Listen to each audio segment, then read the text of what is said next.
My parents threatened to disown me if I didn't pay my sister's $40,000 debt, so I cut them off and went no contact for good. Hey everyone. I've been hanging around here for a while, but I've never really shared anything before. I didn't think I'd ever have a reason to, but my family has officially pushed me to my limit. I need to hear what other people think. It feels like no matter what I do, I'm always painted as the bad guy, and honestly, I'm exhausted. So here's what's been going on. I'm a 30-year-old male now, and I've been on my own since I was 18. When I say on my own, I mean it. Financially, emotionally, you name it. My parents, let's just say, aren't exactly winning any awards for parenting or sibling support. They weren't the kind of parents who cheered you on, or made you feel like you were special. Instead, they had this unspoken rule that shaped my entire childhood. My younger sister, Anna, could do no wrong, while I was expected to be the responsible one. If Anna messed up, and believe me, she messed up a lot, it was brushed under the rug. She's just sensitive, my mom would say, or, she'll learn eventually, which was code for, let's pretend this never happened and hope she figures it out.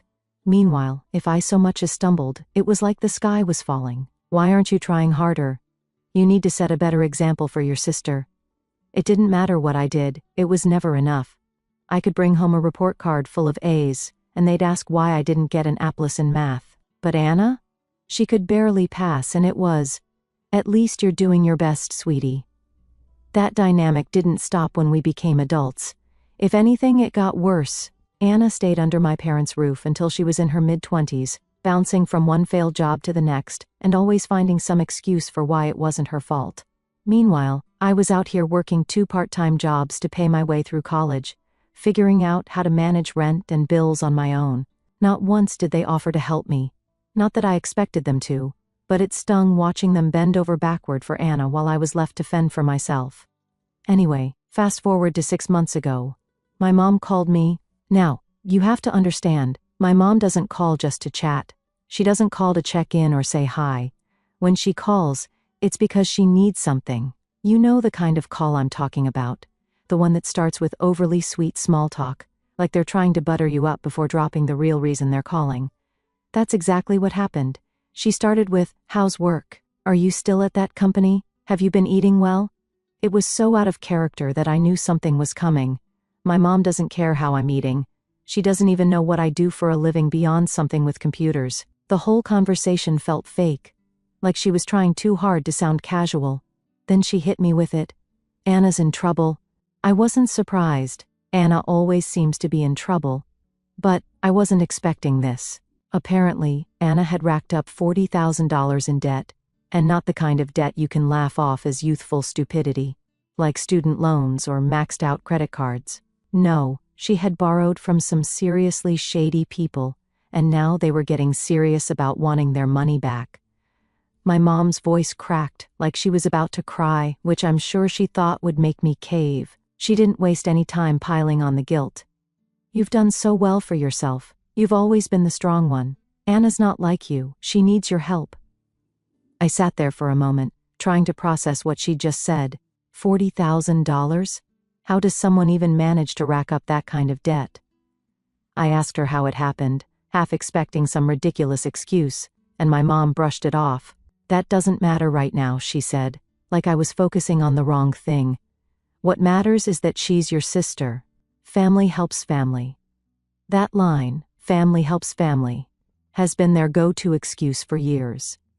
It's what they said every time they needed me to fix something for Anna, cover for her, or clean up whatever mess she'd made. And every time, I'd swallowed my frustration and done what they asked because I didn't want to be the bad guy. But this $40,000, I couldn't do it. Not this time. I told her no, straight up. I said, "I'm sorry, but I can't bail Anna out of a mess she created." And just like that, the tone of the conversation shifted. My mom went from pitiful to pissed in about 2 seconds flat. "You're being selfish," she started to yell. "You're abandoning your family when they need you most." She even threw in, "Do you want her blood on your hands?" As if Anna's poor life choices were somehow my responsibility. At that point, I hung up. I couldn't listen to it anymore. My hands were shaking, and my chest felt tight. But I knew I'd made the right decision. I've worked too hard to let someone else's bad choices drag me down. Still, the guilt started creeping in almost immediately. My family has a way of twisting things to make me feel like the bad guy, and this time was no different. Even though I said no, I couldn't shake the feeling that maybe I'd made the wrong call. Standing up to my family felt like the right thing in the moment, but now I'm stuck wondering if I've just made everything worse. What if they're right? What if I'm being selfish? And honestly, I still don't know what's coming next. That call was just the start, and what happened afterward caught me completely off guard. I have a feeling this isn't over, but I'll fill you all in as things unfold. I'll post an update soon. Update 1. Hey guys. So I thought things might cool down for a bit. Maybe she'd stew for a while and then let it go. Turns out, I was way off.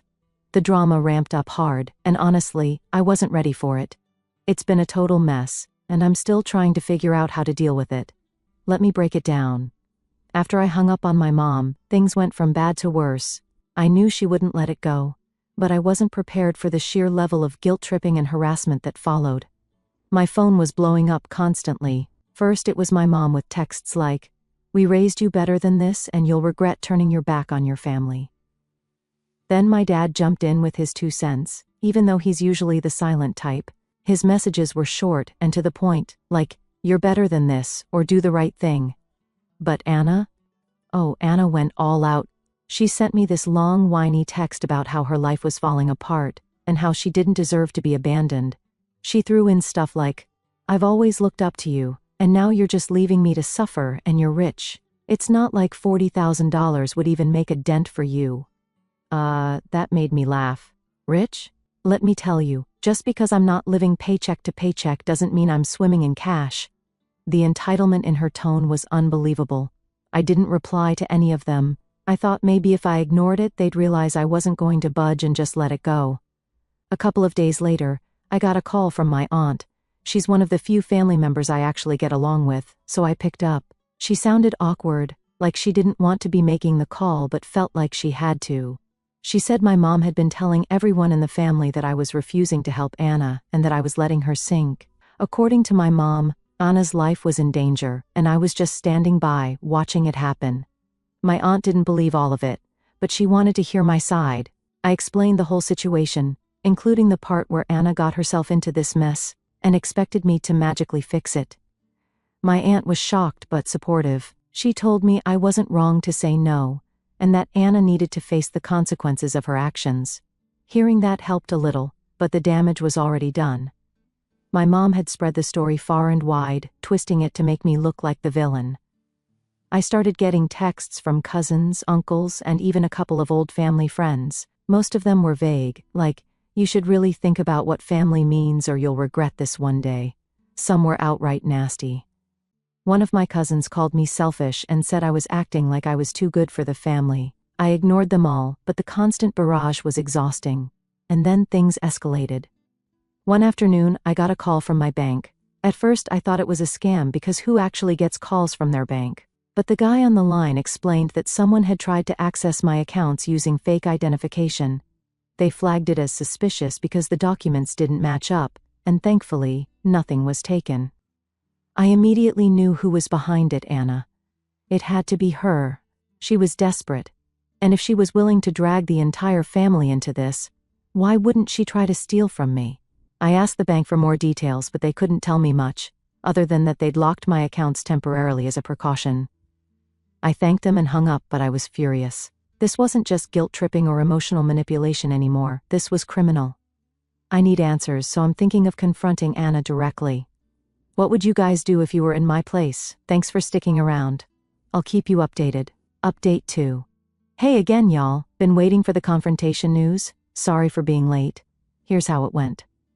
After I decided to confront Anna, I was still fuming when I pulled up to her apartment later that evening.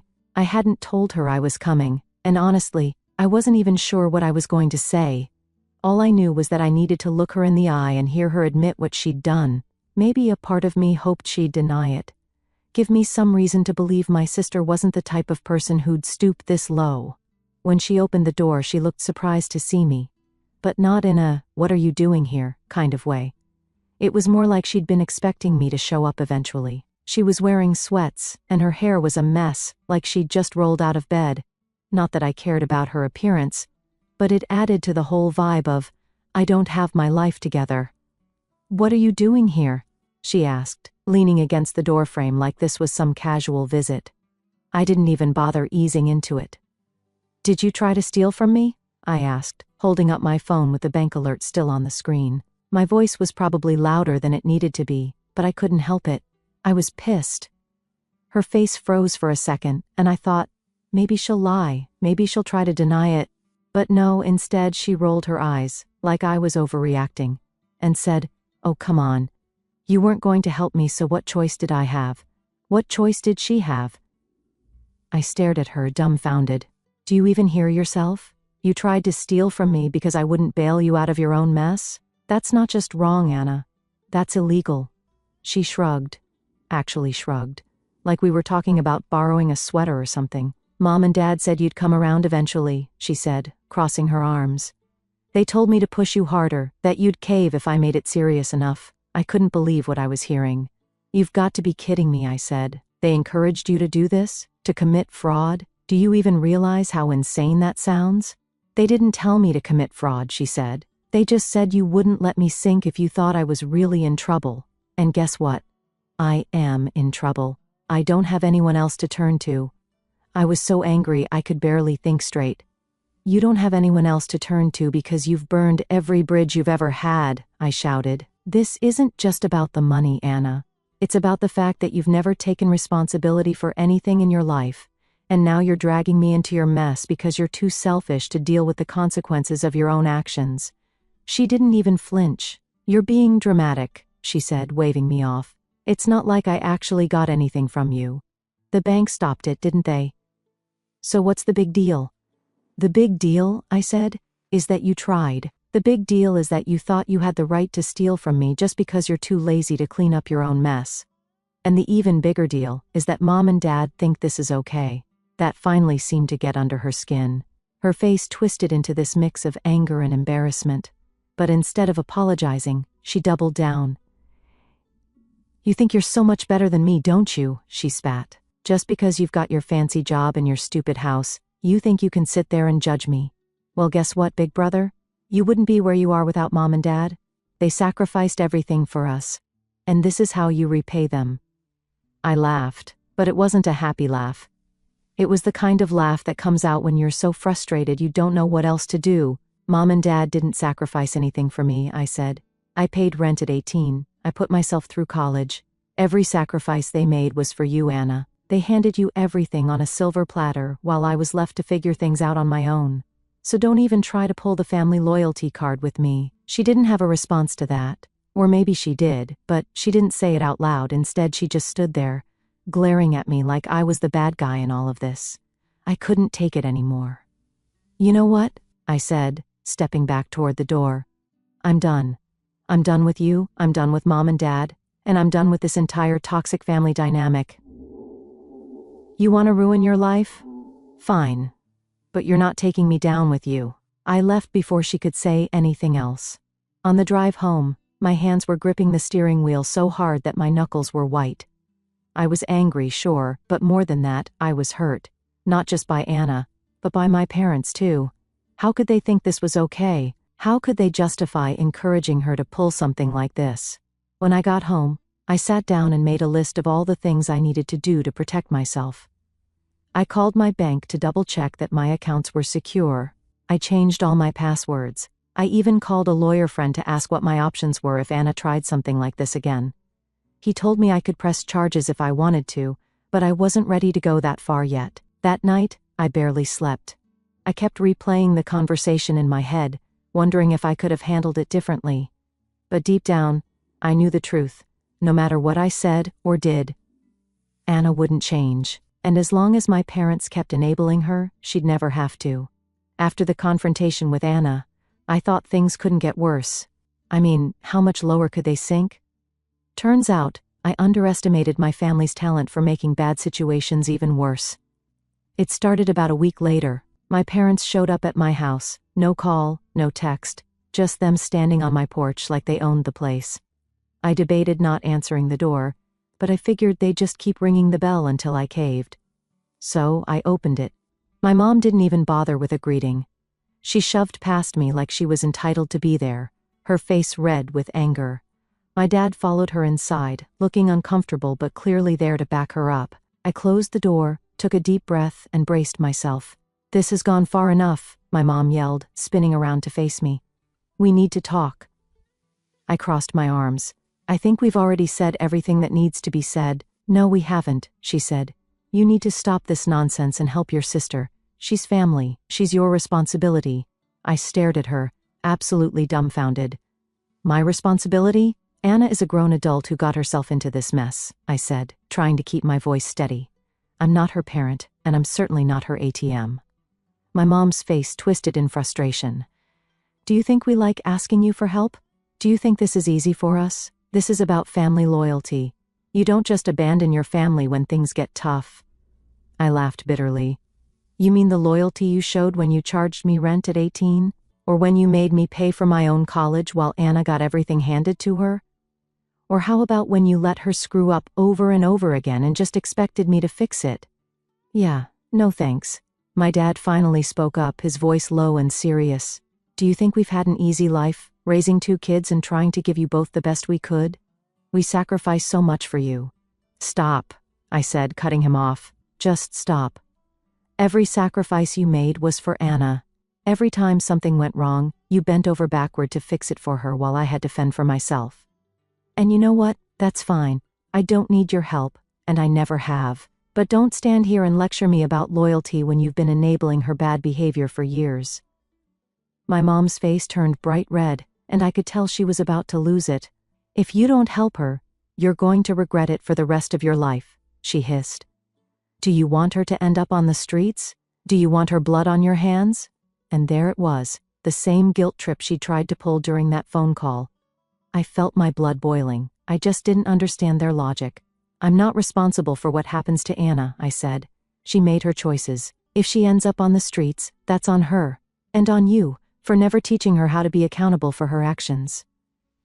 My mom was practically shaking with rage at this point. "Fine," she spat.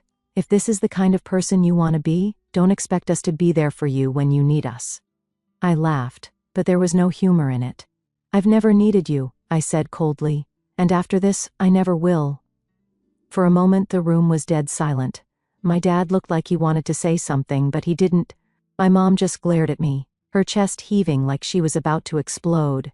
Then, without another word, she turned on her heel and stormed out. My dad followed her, but he paused at the door to give me one last look, a mix of disappointment and something else I couldn't quite place. Maybe regret. Then he left too. As soon as the door closed behind them, I felt this overwhelming sense of relief. I didn't care about their approval, their guilt trips, or their toxic idea of family loyalty. I was done. But of course, they weren't. The next day, I got an email from my mom. It was long and rambling, full of the usual guilt-tripping nonsense. She accused me of being ungrateful and cruel. She said I was abandoning my family in their time of need, and that I'd broken her heart. She even hinted that she and my dad might cut me out of their will, like that was supposed to scare me into submission. I didn't respond. What was the point? Then Anna started up again. She sent me this dramatic text about how she was losing everything and how it was all my fault. She said she'd had to sell her car, that she was behind on rent, and that she was being harassed by her creditors. Honestly, I didn't feel bad. She dug her own hole. Now she had to deal with it. A few days later, I got a letter in the mail, not from my family but from a lawyer. My parents were threatening to sue me. The letter claimed I had a moral obligation to support Anna, and that I'd irreparably harmed the family by refusing to help. It was laughable, really. I forwarded the letter to my own lawyer, who assured me it was complete garbage. They didn't have a leg to stand on, and nothing would come of it. But the fact that they even tried, that was it for me. I was done. Done with Anna, done with my parents, done with the whole toxic family dynamic. I blocked their numbers, deleted them from social media, and told the few relatives I still spoke to that I wasn't interested in hearing anything about my parents or Anna. Most of them understood, though a couple tried to convince me to find a way to make peace. I shut that down real quick. Peace wasn't possible with people who saw me as nothing more than a safety net for Anna's bad decisions. Here's where I am right now. I feel miserable. Do you think it's normal for a family to go this far? Final update. Hello again. I decided to write a final update once I figured things out, so here goes. After sending that lawyer's letter straight to the trash, and forwarding it to my lawyer just in case, I finally made a decision that had been creeping up on me for years. I was going no contact, completely, permanently. I'd been hanging on to some small, fragile hope that my family might change, but the lawyer stunt was proof enough. They weren't going to stop. If anything, they were doubling down on their toxic behavior, and I wasn't going to let them drag me any further into their chaos. So, I went full-on block mode. My mom, my dad, Anna, everyone got the chop. I blocked their numbers, their emails, everything. Honestly, hitting that block button felt weirdly good. Then I went through my socials and wiped them off there too. No way was I leaving any doors open for them to sneak back in. I shot a quick text to the few family members I actually like, mostly cousins, letting them know I was done with the family drama and asking them not to play messenger for anyone. Most of them were cool about it, but of course, a couple hit me with the whole "but they're your family" guilt trip. My response? Short and sweet: being family doesn't mean you get to treat me like crap. The hardest part was explaining the situation to a few mutual friends who knew my parents. Some of them couldn't believe what I was telling them, like they literally couldn't wrap their heads around the fact that my parents and sister had tried to steal from me, guilt me, and now sue me. One friend even asked, "Are you sure there's not more to the story?" As if I'd somehow left out the part where this was all my fault. I felt awful, but I let it go. The people who mattered believed me, and that was enough. The first week of no contact was tough. Not because I missed them, I didn't, but because they didn't give up easily. Even with their numbers blocked, they found ways to get through. My mom started calling from unknown numbers, leaving these long, dramatic voicemails about how I was tearing the family apart. She'd say things like, "We just want to talk," or "You're punishing us for trying to do the right thing." It was exhausting. I didn't listen to most of the messages, just deleted them as soon as I realized who they were from. Then there were the letters. My parents must have gone straight from their lawyer's office to the post office because the letters started coming almost immediately. At first, they were mostly nonsense. My mom writing pages and pages about how much she sacrificed for me and how I was breaking her heart. My dad chimed in too, though his letters were more direct. One of them actually said, "If you don't help Anna, don't expect us to ever forgive you." Forgive me? For what exactly? For not letting my sister steal from me? For not enabling her bad decisions? The sheer audacity of it was almost funny. By the second week, their messages went completely off the rails. My mom's letters turned desperate, almost unhinged, throwing out vague threats like, "You'll regret this one day and you'll be sorry when it's too late." It was all guilt and doom, like she was trying to scare me back into line. My dad, though, he didn't hold back. His letters were straight up venomous, calling me selfish, ungrateful, and arrogant. He ranted about how I'd forgotten where I came from and was betraying the people who made you who you are. It wasn't just guilt anymore. It felt like they were trying to break me down, like they couldn't handle losing their grip on me. And then there was Anna. Oh, Anna didn't waste any time playing the victim. She sent me this long, handwritten letter, probably because she knew I'd block her emails, saying how much I'd hurt her, how she couldn't believe I'd abandon her in her time of need. She wrote stuff like, "You've always been my rock, and now you're just leaving me to drown, and I thought you cared about me." But clearly I was wrong. I just couldn't believe her audacity. She ended the letter by asking for money again. Not $40,000 this time, just a small loan of $5,000 to help her get back on her feet. She even promised to pay me back as soon as things got better. I laughed so hard I nearly cried, like I was going to fall for that after everything she'd done. But my mom went full crazy mode by showing up at my office. Yeah, she actually rolled up to my workplace, unannounced. She stormed into the lobby, demanding to see me. And when the receptionist wouldn't budge, she lost it. She started yelling, loud enough for the whole building to hear, calling me a horrible son and screaming about how I was destroying the family. Security had to step in and physically escort her out. I stood there, watching the whole thing from the mezzanine, completely frozen. My CO workers didn't say a word, but their faces? Pure shock. I wanted the ground to swallow me whole. That was it. I'd had enough. I wasn't just mad. I was done. That night I contacted a family law attorney, not the friend I'd casually consulted earlier, an actual pro.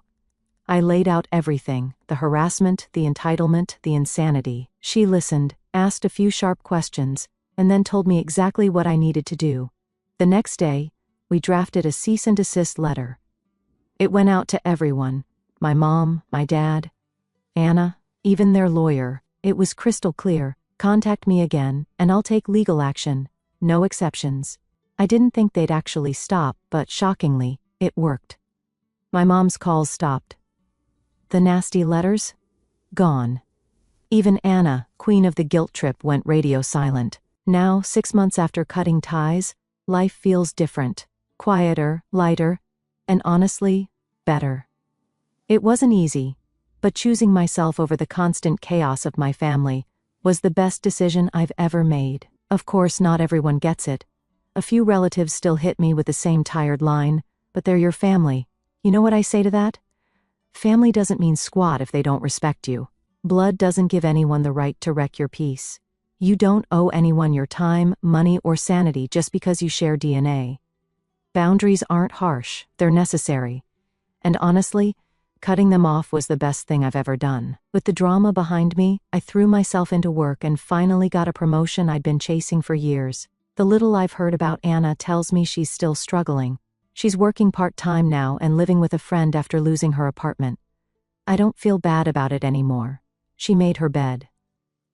My parents? Still spreading their story to anyone who will listen, but fewer people are buying it these days. It's freeing not to care. I've also started reconnecting with people I'd lost touch with.